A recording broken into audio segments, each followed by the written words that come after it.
لسه مخلص ليكشر بروجرامنج دلوقتي. الليكشر جاي عندي سيركت، الاثنين يعني فيهم الماده العلميه قويه جدا، فمحتاج اعمل ريفريش بين الاثنين، وانا لسه ما فطرتش، فدلوقتي انا هفطر واكلمكم بقى النهارده في موضوع هل فعلا اتعب في الثانويه عشان ترتاح في الكليه، واكلمكم من الكليه بقى من مكان الراحه اللي المفروض نرتاح فيه. هكلمك عن مدى صحه هذه العباره.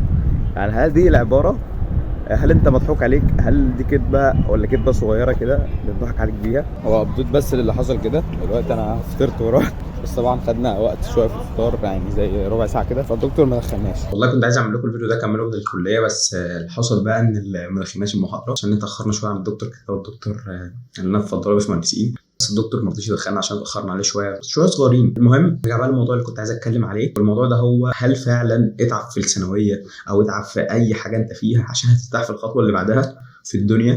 هنتكلم امتى هتلاقي الراحه في الدنيا. بعد الفيديو ده هتعرف انت مضحوك عليك ولا بنكذب عليك، دي كدبه بيضه ولا دي كدبه صغيره كده عشان فعلا تجتهد في المرحله اللي انت فيها. بس فعلا لو بتسالني انا بلاقي الراحه فين، ما بلاقيش الراحه غير مع ده.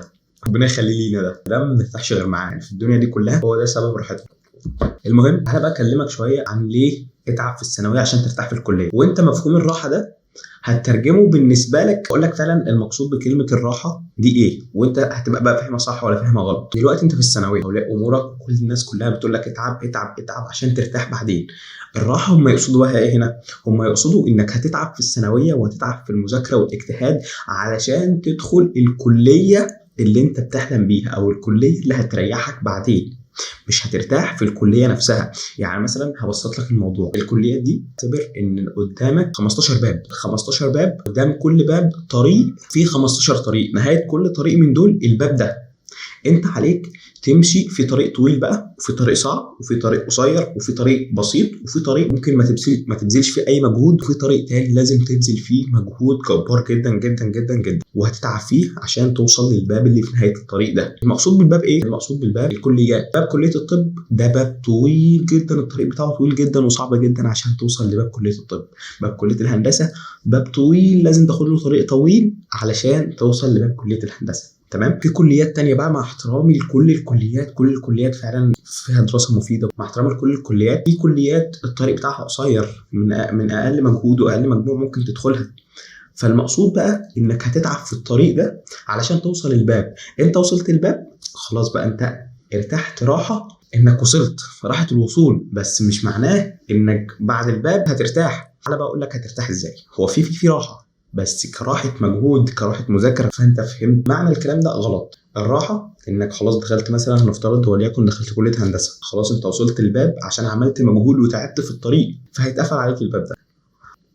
خلاص الباب ده اتقفل عليك. انت كان مطلوب منك تجيب مجموع وليكن 90% عشان تدخل كلية الهندسة، انت جبت 90%، ده معناه انك ممتاز، يعني امتياز 90%. جيت انت في اول سنة في كلية الهندسة جبت 50%، انت ما تعبتش في اول سنة في كلية هندسة، ما ذاكرتش، فجبت 50%.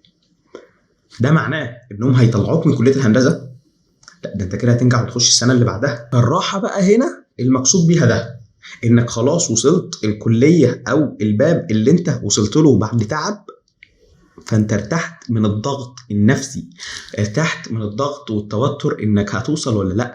انت خلاص مشيت في الطريق اللي انت كنت بتتعب عشان توصل له، انت بقى لسه في الطريق بقى، يعني خلاص انت مشيت على الطريق اللي انت عايزه.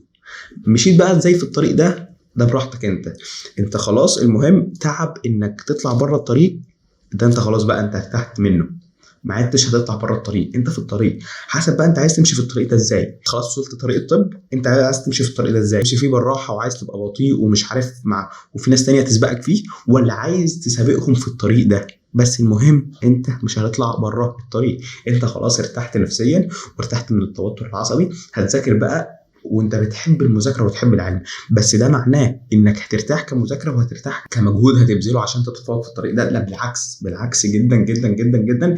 لو انت فاهم انك هترتاح من الحاجات دي فاصحح لك مفهومك. لو انت ده مفهوم الراحه معاك فانت عمرك ما هترتاح في الدنيا. ربنا بيقول لقد خلقنا الانسان في كبد، يعني الانسان هيستنى في الدنيا دي كلها دار تعب. هتتعب في الدنيا، هتتعب بعد ما تتجوز، هتتعب وانت بتتخرج، هتتعب وانت بتلاقي شغل، هتتعب في الشغل، هتتعب في كل حاجه. اهم حاجه تعمل اللي عليك في كل خطوه انت فيها، تعمل اللي عليك في كل مرحله انت فيها، كل مرحله انت فيها هات اخرك فيها، وصدقني ربنا مش هيضيع تعبك. كل اللي عليك لو انت طالب ثانويه عامه صدقني ذاكر. المذاكره دي ربنا هيعوضك بيها خير، المذاكره دي ربنا مش هيضيع تعبك ابدا. وخليك ورا حلمك ده، حتى لو في الاول حسيت ان الحلم بيضيع منك، صدقني ربنا بيبقى عامل لك الخريطه اللي هتنجحك، خريطه نجاحك لو انت بتتعب جدا، فربنا هو اللي بيرسمها لك. وامشي ورا الحاجات اللي ربنا بيقول لك ادخل هنا، ادخل على طول. محدش فينا عارف ربنا بيبقى له الخير فين. بس في اخر الفيديو، الفيديو يكون عجبكم، لو في اي كومنت على الكلام اللي انا قلته يا ريت تسيبونا تحت في الكومنتات، ويا ريت تدعمنا باللايك والسبسكرايب والحاجات الحلوه دي كلها. وبس اشوفكم في فيديو جديد، سلام.